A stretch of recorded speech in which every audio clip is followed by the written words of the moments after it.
Hello students, welcome to my YouTube channel. So today is lecture 3 of this topic radioactivity. तो पिछले lecture में हम लोगों ने क्या डिस्कस किया था? हम लोगों ने डिस्कस किया था कि स्ट्रक्चर ऑफ एटम्स, एटम बनते कैसे हैं? प्रोटॉन से बनते हैं, न्यूट्रॉन से बनते हैं और इलेक्ट्रॉन से बनते हैं। और प्रोटॉन्स और न्यूट्रॉन्स कहाँ रहते हैं? न्यूक्लियस में रहते हैं। और इलेक्ट्रॉन्स कहाँ रहते हैं? न्यूक्लियस के बाहर रहते हैं, वो घूमते रहते हैं। तो आज इस लेक्चर पे हम लोग क्या डिस्कस करने वाले हैं? हम लोग 4 चीजें एक्चुअली डिस्कस करने वाले हैं। तो we will discuss the first thing, how to represent an element. Okay, how to represent an element with atomic number and mass number. तो एक एटम एलिमेंट को रिप्रेजेंट कैसे करते हैं? With the help of its atomic number and mass number. और उसका significance क्या है, उसके अंदर क्या क्या बातें छुपा रहता है. एटॉमिक मास और मास नंबर के दोनों का दिया है, तो उसके अंदर बहुत सारा राज छुपा रहता है. तो वो सब डिस्कस करने वाले हैं. और उसके साथ we will discuss isotopes, then we will discuss isobars, and then we will discuss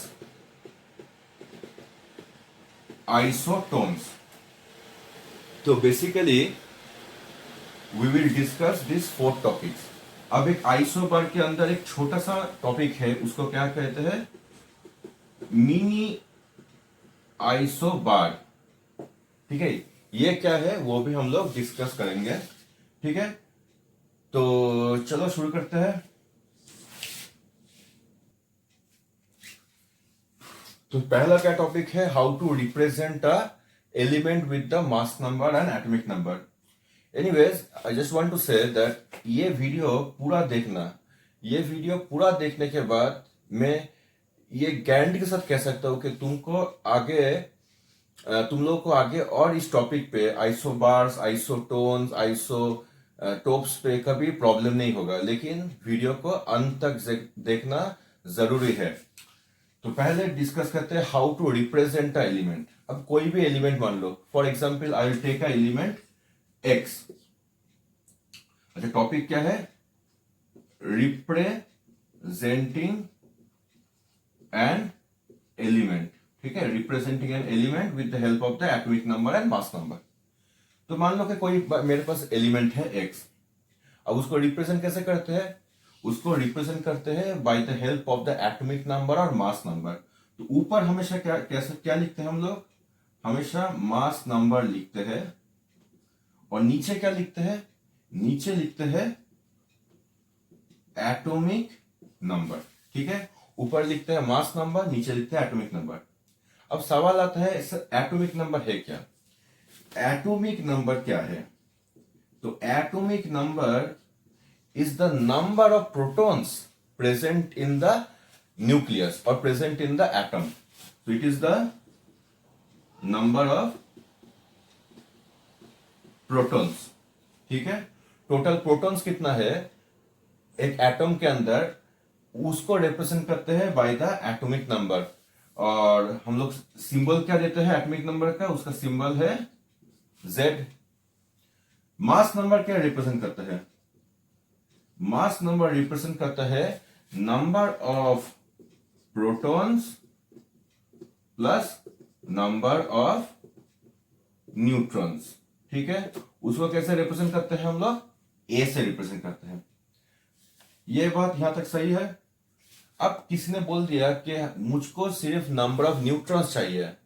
number of neutrons चाहिए, तो कैसे मिलेगा? नंबर ऑफ न्यूट्रॉन्स कैसे मिलेगा हम लोगों को? नंबर ऑफ न्यूट्रॉन्स मिलने का तरीका क्या है? अब देखो, नंबर ऑफ न्यूट्रॉन्स मिलने के लिए मान लो ये मैंने किया, number of protons plus number of neutrons से माइनस नंबर ऑफ प्रोटॉन्स किया. Number of protons plus number of neutrons, P represents number of protons, N represents number of neutrons से मैंने नंबर ऑफ प्रोटॉन्स अगर मैंने subtract कर दिया तो क्या बचता है मेरे पास? तो मेरे पास P P plus N minus P cancel, N नहीं बचता, तो नंबर ऑफ प्रोटॉन्स के लिए क्या है, P plus N minus P। लेकिन अभी देखते हैं P plus N, number of protons plus number of neutrons क्या है, number of protons plus number of neutrons क्या है, वो तो है mass number, protons plus neutrons is called mass number, minus सिर्फ number of protons, number of protons क्या है, एटॉमिक नंबर। तो नंबर ऑफ न्यूट्रॉन्स कैसे रिप्रेजेंट करते हैं, mass number minus atomic number. तो मास नंबर क्या क्या है, ए है माइनस जेड। तो नंबर ऑफ न्यूट्रॉन्स रिप्रेजेंट करने का तरीका क्या है, A minus Z, mass number minus atomic number. अभी समझाऊंगा मैं तुमको एग्जाम्पल से, इस चीज को मैं पूरा क्लियर कर दूंगा। अगर किसने बोला कि इलेक्ट्रॉन्स कितना है, what is the number of electrons, अभी देखो नंबर ऑफ जो इलेक्ट्रॉन्स है वो हमेशा नंबर ऑफ प्रोटॉन्स के इक्वल होगा। हाँ, एटम ये होना चाहिए न्यूट्रल एटम, कोई आयन नहीं होना चाहिए, अगर वो आयन हुआ तब गलत हो जाएगा, आयन्स में कॉन्सेप्ट अलग है। तो फॉर अ न्यूट्रल एटम, अगर एटम में चार्ज लेस है, मतलब चार्ज नेट चार्ज जीरो है, तो नंबर ऑफ इलेक्ट्रॉन्स क्या हो जाएगा, number of electron should be equal to number of protons. और नंबर ऑफ प्रोटॉन्स का फॉर्मूला क्या है, नंबर ऑफ प्रोटॉन्स तो Z है, एटॉमिक नंबर। तो number of electrons is equal to I can say what, atomic number. तो number of protons is equal to number of electrons which is equal to atomic number, जिसको हम लोग Z से represent करते हैं। Number of neutrons मिलने का तरीका क्या है, mass number minus atomic number. ठीक है, अब इसको थोड़ा सा एग्जाम्पल से समझते हैं। तो चलो समझते हैं, by this three examples let's understand this concept of protons and neutrons and electrons. तो एक यहां पर मैंने क्या किया है, तीन को एलिमेंट ले लिया और तीन को एलिमेंट मैंने रिप्रेजेंट किया by the mass number and atomic number. तो फॉर अ सोडियम इसका मास नंबर क्या है, मास नंबर क्या है, अच्छा मास नंबर कैसे रिप्रेजेंट करते हैं, ए से रिप्रेजेंट करते हैं, और इसका एटॉमिक नंबर क्या है, Z से रिप्रेजेंट करते हैं। ये गलती बच्चों से बहुत होता है कि एटॉमिक नंबर को A पकड़ लेते हैं और मास नंबर को Z, ऐसा नहीं है। ये कंफ्यूजन का ये बहुत बड़ा कंफ्यूजन होता है, लेकिन याद रखना atomic number is represented by Z and mass number is represented by A। अब मास नंबर क्या है, ऊपर वाला है 23 और एटॉमिक नंबर क्या है 11। उसी तरह से यहां पर मास नंबर जिसको हम लोग रिप्रेजेंट करते हैं A से, वो के अच्छा मैं सब लिख रहा हूं, पूरा ही लिख रहा हूं मैं। मास नंबर क्या है, ए कितना है 35, एटॉमिक नंबर क्या है, Z से रिप्रेजेंटेड है तो क्या है 17, और इधर भी है mass number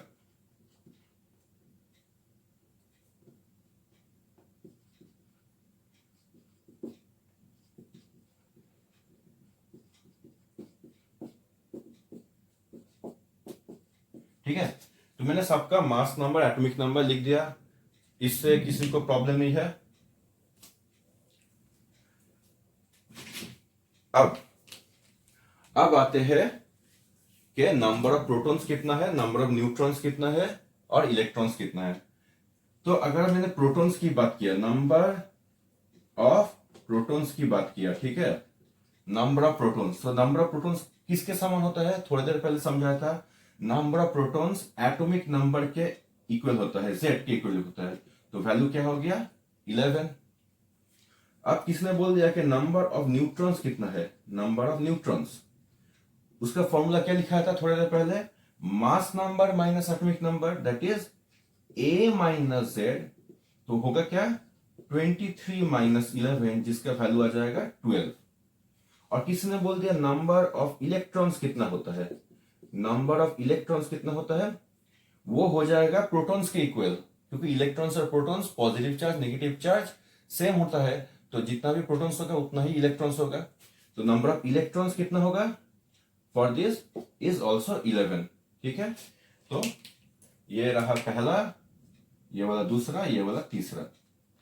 Now let's try the same thing over here. I will suggest you that you pause the video right now. Video को पॉज करो और number of protons, number of electrons और नंबर ऑफ न्यूट्रॉन्स और इसका भी protons, neutrons और electrons लिखने की कोशिश करो और फिर प्ले करो और देखो कि मेरा आंसर और तुम्हारे आंसर से मैच हो रहा है कि नहीं. So pause the video right now and try this thing. ठीक है, पॉज कर लिया. ठीक है, ओके, चलो कल कंटिन्यू करते हैं. तो नंबर ऑफ प्रोटॉन्स मैं कैसे रिप्रेजेंट करता हूं? Number of protons, N of P means number of protons.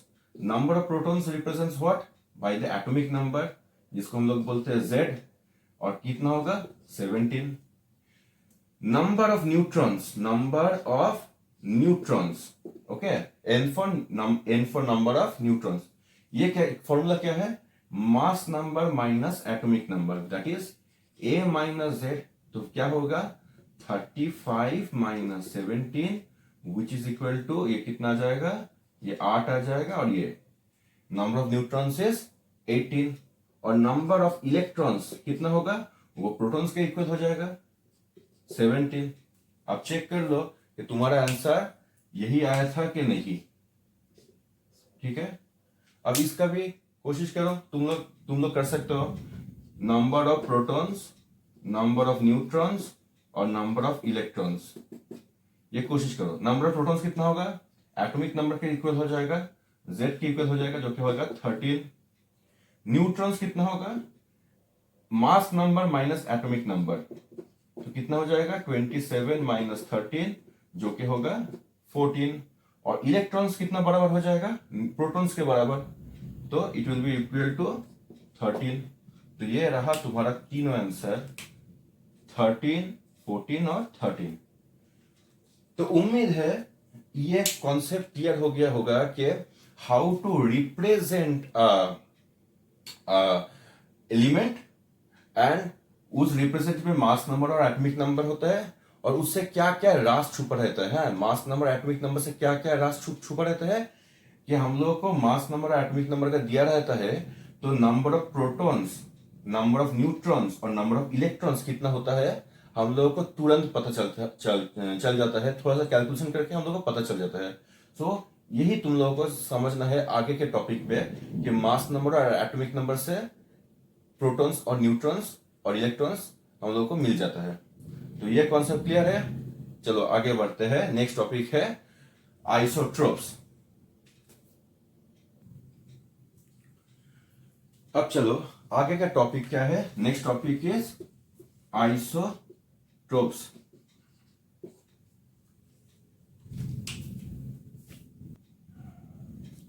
लेकिन आइसोटोप सीखने के पहले एक चीज बहुत जानना तुम लोगों के लिए बहुत जरूरी है. This are very important what I am going to से.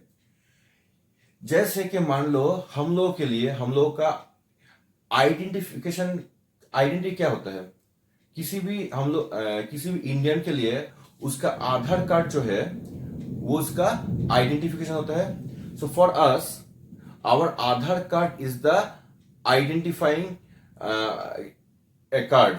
किसी भी चीज को, किसी भी आदमी का अगर आइडेंटिफिकेशन चाहिए तो उसका आधार कार्ड ले लो तो मिल जाता है कि उसका नाम, पता और different information we can get about that person.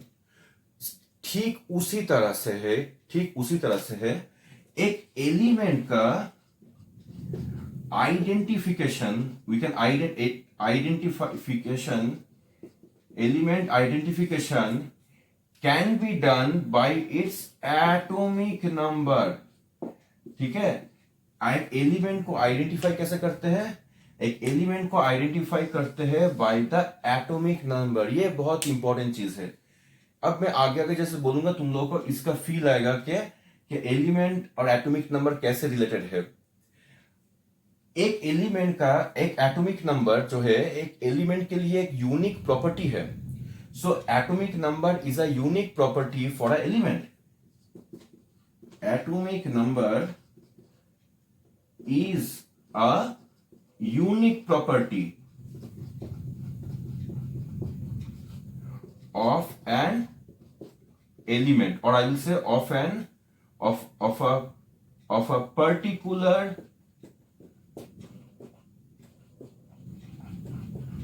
element.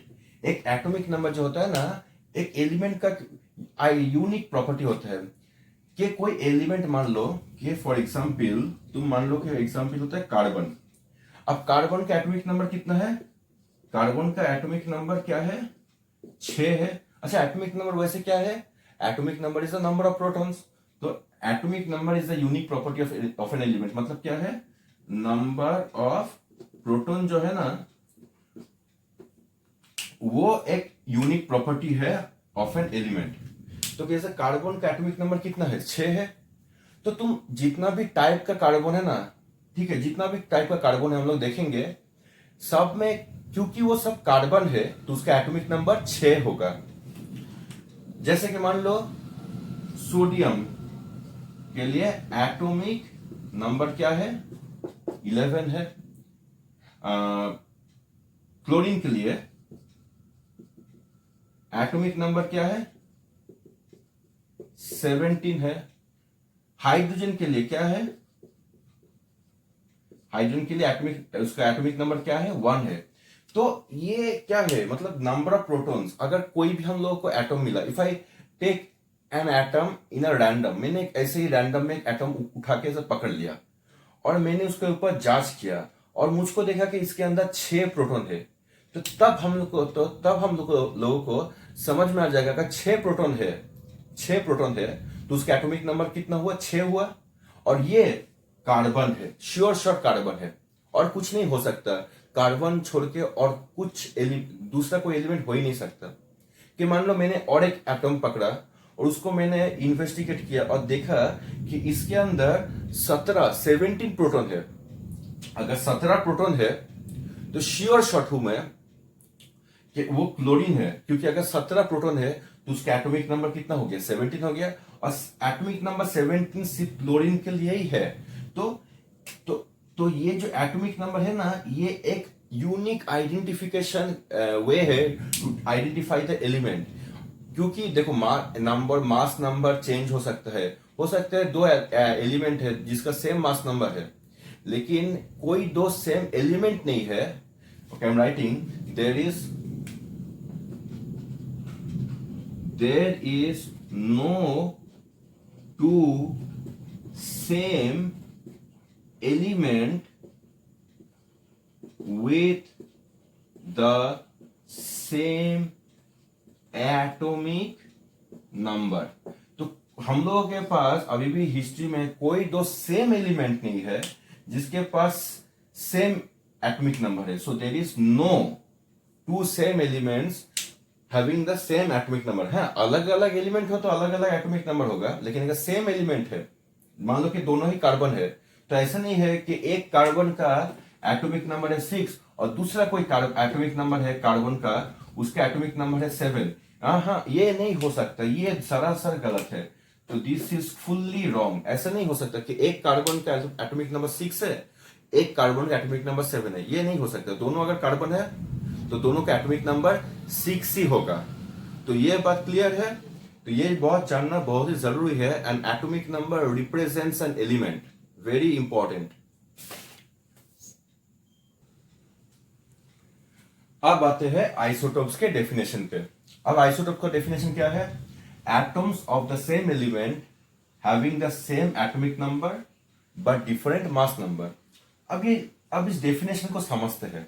And definition कैसे समझेंगे? By the help of a example. तो मान लो कि हम लोग के पास 3 हाइड्रोजन है, ठीक है।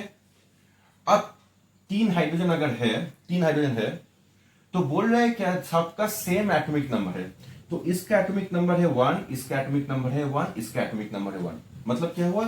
सबके पास प्रोटॉन्स कितना है? नंबर ऑफ प्रोटॉन्स का सबके पास कितना है? यहां पर लिख रहा हूं। अच्छा ठीक है, यहां पर लिख रहा हूं। प्रोटॉन्स इसके पास कितना है? 1 है। प्रोटॉन्स इसके पास भी 1 है, प्रोटॉन्स इसके पास भी 1 ही है। तो they are atoms of the same element having the same atomic number. देखा, सबके पास एक एक करके एटॉमिक नंबर है। और क्या थोड़ी देर पहले मैंने क्या कहा था? Atomic number represents element. तो अगर एटॉमिक नंबर सेम है तो एलिमेंट भी सेम होना चाहिए। देखो हम लोग के पास तीनों एलिमेंट हाइड्रोजन हाइड्रोजन हाइड्रोजन है, तो एटॉमिक नंबर सेम होगा तो एलिमेंट भी सेम होगा। इसलिए यहां पर देखो, यहां पर लिखा है सेम एलिमेंट। तो अगर सेम एटॉमिक नंबर है तो हम लोग के पास सेम एलिमेंट होगा, ठीक है।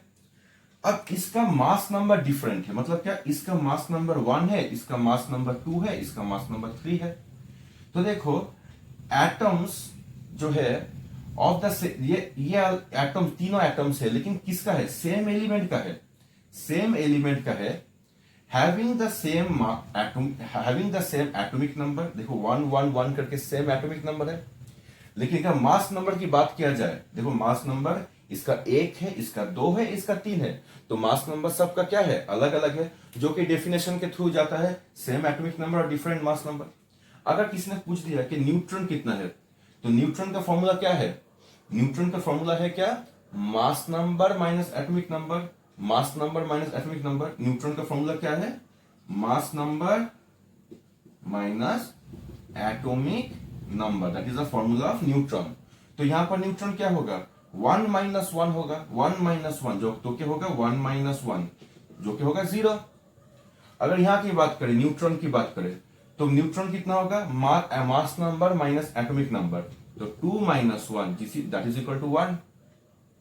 अब यहां पर बात करते हैं कि नंबर ऑफ न्यूट्रॉन्स कितना होगा, 3 minus 1 that is equal to 2, mass number minus atomic number. तो ये हो गया। अब इलेक्ट्रॉन्स की जरूरत नहीं है, यू कैन से इलेक्ट्रॉन्स यहां पर भी 1 है, यहां पर भी 1 है, यहां पर भी 1 है, लेकिन क्या है ना कि we are the topic is the chapter is radioactivity, nuclear physics. तो हम लोग so we will confine our self only to nucleus. Nucleus के बाहर क्या है उतना जानने की जरूरत नहीं है। हाँ, बोल सकते इलेक्ट्रॉन सब में एक एक है, लेकिन I am not going into that, because I am more interested in number of protons और नंबर ऑफ न्यूट्रॉन्स, क्योंकि ये तो न्यूक्लियर फिनोमेनन है, और न्यूक्लियर फिनोमेनन हमेशा एटम्स न्यूक्लियस से होता है। तो न्यूक्लियस के अंदर हम लोग को यह पता चल गया। तो by this example I hope you have understood, you got a idea about this thing. चलो और एक एग्जांपल लेते हैं। जैसे कार्बन ले लिया, 3 को कार्बन, तो सब सेम एलिमेंट है। अगर एलिमेंट सेम है तो एटॉमिक नंबर क्या होना चाहिए, सेम होना चाहिए। तो इसका एटॉमिक नंबर है 6, इसका एटॉमिक नंबर है 6, इसका एटॉमिक नंबर है 6। मतलब क्या हुआ, इसके पास प्रोटॉन्स कितना है, 6, इसके पास भी प्रोटॉन्स कितना है, 6, इसके पास भी प्रोटॉन्स कितना है, 6। अब मास नंबर देख लेते हैं। मास नंबर इसका 12 है, इसका 13 है, इसका 14 है। तो जैसे मास नंबर जैसे बदल गया, तो नंबर ऑफ न्यूट्रॉन्स क्या कितना हुआ, इसका हुआ mass number minus atomic number, 12 minus 6 6। इसका नंबर ऑफ न्यूट्रॉन्स कितना हुआ, mass number minus atomic number, 13 minus 6 that is equal to 7। और यहां पर नंबर ऑफ न्यूट्रॉन्स कितना हुआ, mass number minus atomic number that is equal to 14 minus 6 that is equal to 8। तो by this definition I think a little more, by this example I think a little more is clear for all of you कि ये तीनों carbon जो है same isotope, they are the isotope, क्योंकि इन लोगों के पास सेम एटॉमिक नंबर है लेकिन डिफरेंट मास नंबर है। देखो 12 है, 13 है, 14 है, ठीक है। तो यहां से और एक एग्जांपल लेते हैं।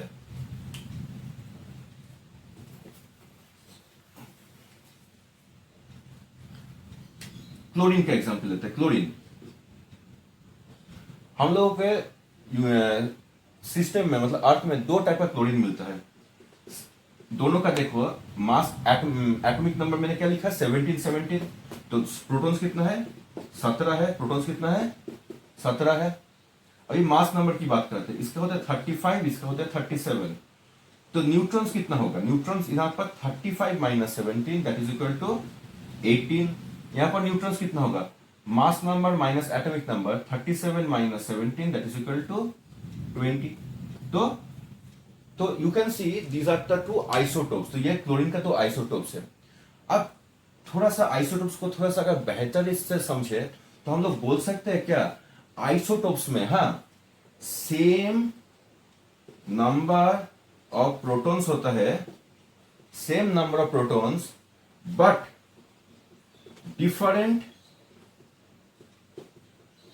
Number of neutrons. Proton same होता है लेकिन न्यूट्रॉन्स अलग होता है। So this is also a way you can remember isotopes. तो I hope your concept about isotopes is clear. अब यहाँ से थोड़ा सा आगे अगर जाएंगे ना, एक छोटा सा मैं एक टॉपिक में बता दे रहा हूँ, हो सकता है कि तुम लोगों को आगे थोड़ा सा काम आ जाए। कि अगर तुम देखे होगे,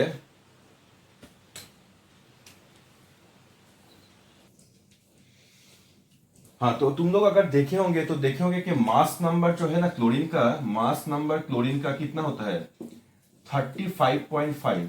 अब ये आता कहां से है ये थोड़ा मैं बता दे रहा हूं, हो सकता है तो कहीं पर तुम लोगों का काम आ जाए। तो यूनिवर्स में जो ये क्लोरीन है ना और ये जो क्लोरीन है, ये ही दोनों क्लोरीन मिलता है यूनिवर्स में, मतलब अर्थ में।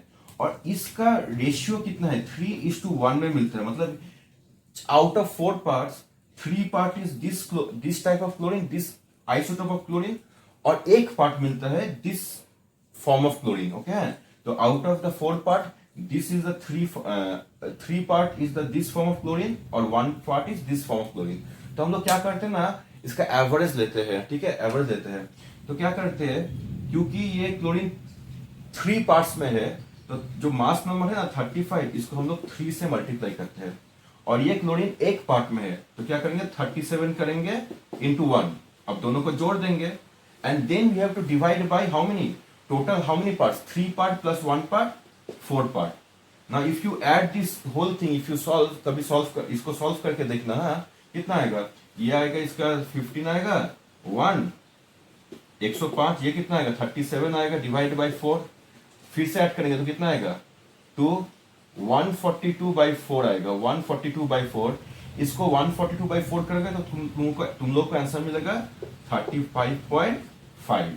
तो ऐसे मिलता है mass number of chlorine is 35.5। ये है इसका डिटेल्स में जानकारी, ठीक है। तो आइसोटोप तुम लोग समझ गए होंगे। अब आइसोटोप का एक छोटा सा टॉपिक है stable isotope and unstable isotope, ठीक है। अभी जैसे एग्जांपल से समझते हैं, हाइड्रोजन का कितना आइसोटोप है, हाइड्रोजन का 3 आइसोटोप है। एक हाइड्रोजन, हाइड्रोजन, हाइड्रोजन, 1 1 1, ये है 1, ये है 2, ये है 3। तो हाइड्रोजन का कितना आइसोटोप है, 3 आइसोटोप सर। इसको क्या बोलते हैं, इसका नाम है एक्चुअली प्रोटियम, इसका नाम क्या है ड्यूटेरियम, और इसका नाम क्या है tritium. So these are the 3 types of isotopes that is present to us. अब देखते हैं इसका प्रोटॉन्स और न्यूट्रॉन्स। प्रोटॉन्स इसका कितना है 1 है, न्यूट्रॉन्स कितना है 0 है। प्रोटॉन्स कितना है 1 है, न्यूट्रॉन्स कितना है 1 है। प्रोटॉन्स कितना है 1 और न्यूट्रॉन्स कितना है 2, ठीक है। कैसे होता है कि how to get the number of protons और न्यूट्रॉन्स, मैंने थोड़ी पहले मैंने समझा दिया था, है? Mass number minus atomic number. अब यहां पर देखते हैं, तो एक कंडीशन है, अगर इफ, यहां पर लिखता हूं, if number of neutrons, okay, number of neutrons is greater than number of protons, okay, I will say much greater than the number of protons। I think you cannot see it, तो मैं अच्छे से लिखता हूं, if number of neutrons is much greater than the number of protons, then the atom is unstable।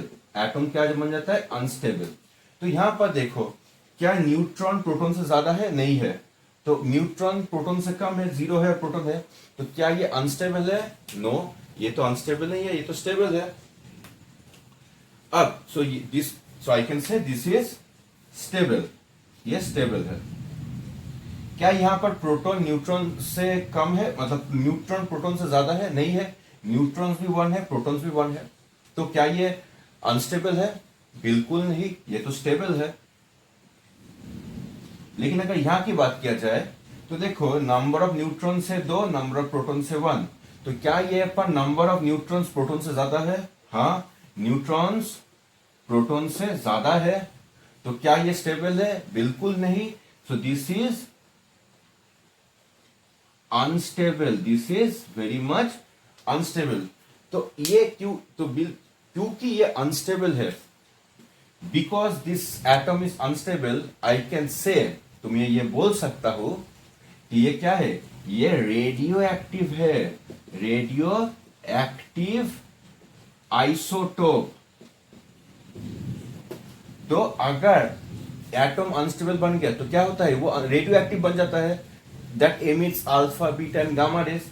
तो ये जो element है हाइड्रोजन का, दिस इज अ, ये जो आइसोटोप है हाइड्रोजन का, this is a radio active, ठीक है। तो रेडियो एक्टिव, तो मैं बोल सकता हूं कि this two are stable isotope and whereas this is a unstable isotope.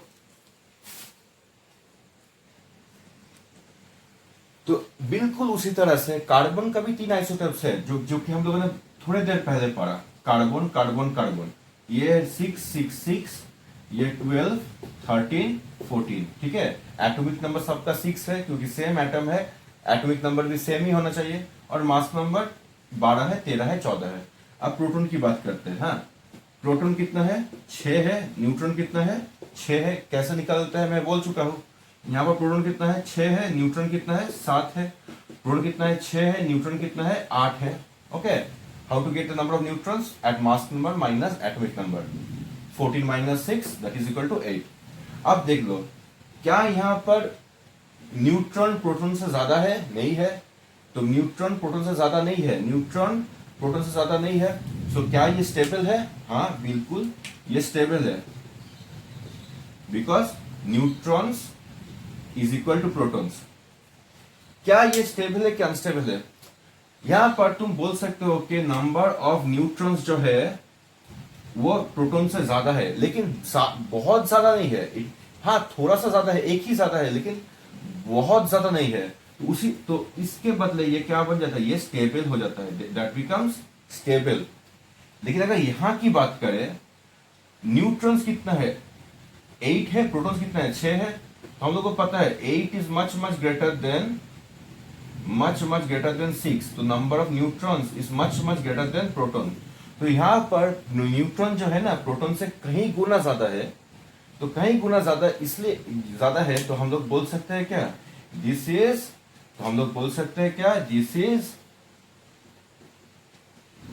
Unstable. तो ये हो जाता है अनस्टेबल फॉर्म ऑफ कार्बन। तो क्योंकि ये अनस्टेबल है, because this carbon is unstable, तो मैं बोल सकता हूं कि ये कार्बन क्या करेगा, ये कार्बन रेडियो एक्टिव है। तो this carbon, so this isotope of carbon is radio active. बाकी दो कार्बन आइसोटोप रेडियो एक्टिव नहीं है। तो वैसे ही यूरेनियम का भी दो आइसोटोप है। Uranium has 2 isotope. दोनों में एटॉमिक नंबर कितना है, दोनों में एटॉमिक नंबर है 92 92। तो प्रोटॉन्स कितना हो गया 92, प्रोटॉन्स कितना हो गया 92। अब मास नंबर कितना है, it is 235 and this is 238। तो नंबर ऑफ न्यूट्रॉन्स इसमें कितना है, माइनस करेंगे तो कितना आएगा, इधर 3 आएगा, 143 है। और नंबर ऑफ न्यूट्रॉन्स कितना है दोनों में, इसमें 146 है। ठीक है, कैसे निकलते हैं neutrons, mass number minus atomic number, 235 minus 92 that gives you 143। Neutron कितना हुआ, mass number minus atomic number 146। अभी देखो, क्या यहां पर न्यूट्रॉन प्रोटॉन से कहीं गुना ज्यादा है, ये 143 के 92 से ज्यादा है, absolutely 143 is much much higher than 92। तो क्या बन जाएगा, I can say this is unstable. तो बन गया क्या, ये बन गया अनस्टेबल। और क्योंकि अनस्टेबल बन गया, क्या ये रेडियो एक्टिव है, yes of course this is radio active. तो यहां से अल्फा बीटा गामा एमिशन होगा क्योंकि ये अनस्टेबल है। यहां पर आते हैं, क्या न्यूट्रॉन्स प्रोटॉन से कहीं गुना ज्यादा है, ऑफ कोर्स आई कैन से न्यूट्रॉन प्रोटॉन से कहीं गुना ज्यादा है। तो क्या ये रेडियो एक्टिव है, हाँ ये रेडियो एक्टिव है। So I can say this is also unstable. तो ये भी अनस्टेबल है। और क्योंकि ये अनस्टेबल है, I can say this atom और this isotope of uranium is also radioactive. तो कौन सा आइसोटोप तो होता है, लेकिन सब आइसोटोप रेडियो एक्टिव नहीं होता। कुछ कुछ आइसोटोप रेडियो एक्टिव होता है। और कब होता है? जब न्यूट्रॉन्स प्रोटॉन्स के मुकाबले में कई गुना ज्यादा होता है। और मैं उल्टा भी बोल सकते हो, प्रोटॉन्स न्यूट्रॉन्स के मुकाबले में कम होता है। प्रोटॉन्स न्यूट्रॉन्स के मुकाबले में कम होता है, या न्यूट्रॉन्स प्रोटॉन्स के मुकाबले में ज्यादा होता है, तभी एटम क्या बन जाता है? अनस्टेबल बन जाता है। और अगर अनस्टेबल है तो उसको स्टेबल होना है। कैसे स्टेबल होता है? बाय एमिटिंग सम रेडिएशन। और यही जब रेडिएशन जब एमिट करता है तो एटम्स क्या बन जाता है? रेडियो एक्टिव एटम्स और रेडियो एक्टिव एलिमेंट्स। ठीक है, तो I hope this concept of isotrope is clear कि आइसोटोप क्या होता है, स्टेबल आइसोटोप कौन सा है, अनस्टेबल आइसोटोप कौन सा है। I hope this is clear to you.